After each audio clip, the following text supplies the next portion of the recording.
नमस्कार, TV9 मराठीच्या या बातमीपत्रामध्ये आपलं स्वागत। मी स्नेहिल। एसटी संपात आज एक मराठा लाख मराठा या घोषणेचाही आवाज ऐकू आला। मराठा आरक्षणासाठीच्या मोर्चाचं ब्रीद वाक्य बनलेली ही घोषणा खुद्द गुणरत्न सदावर्तेंनीच दिली। सदावर्तेंच्या घोषणेनं सुरुवातीला काही जण गोंधळले, मात्र आपण ही घोषणा का दिली या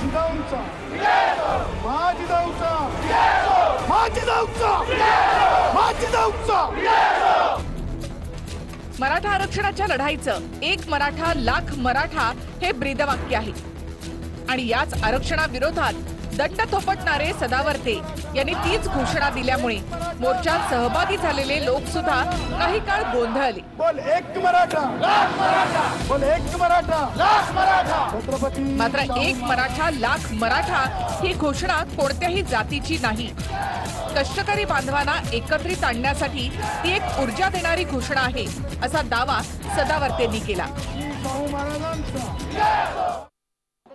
मी साहित्याचा विद्यार्थी आहे, मी साहित्याचा विद्यार्थी आहे। जात नाहीये ती भाषा आहे, ते जात नाहीये तर ती एकी आहे, ते जातीचे स्लोगन नाहीये तर ते शक्तीचं स्लोगन आहे। त्याच्यामुळे एक मराठा लाख मराठा हे तुम्ही कोणत्या जातीसोबत जोडू नका, ते कष्टकऱ्याच्या आवाजासोबत जोडा। आणि आवाज मी एकदा नाही काढत राहणार, कारण मी डॉक्टर बाबासाहेब आंबेडकरांचा पुत्र आहे आणि मा जिजाऊंचा पुत्र आहे। त्याच्यामुळे एक मराठा लाख मराठा म्हणण्यावर माझा अधिक अधिकार आहे असं मी म्हणतो। मराठा आरक्षण हे शरद पवारांनी आणि यांनी फसवणूक केलेलं होतं, त्याच्यामुळे त्या फसवणुकीच्या विरुद्ध होतो।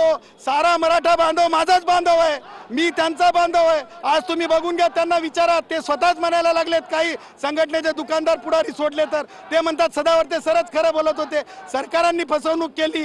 खास करून शरद पवार, अजित पवार यांनी काय तोंड आहे त्यांना मराठा रिझर्वेशन संदर्भात बोलण्याचं?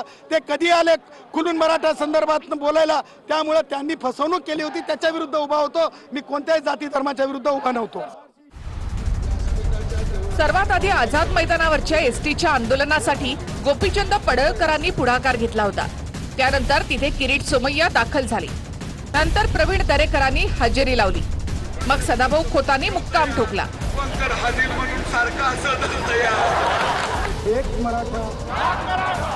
आणि आता सदावर्तेंनी सुद्धा आझाद मैदानावर हजेरी लावून सरकार विरोधात एल्गार पुकारलाय। एक मराठा लाख मराठा, बोल एक Maratha lakh Maratha. Bureau report, TV9 Marathi. Chhatrapati Shahu महाराजांचा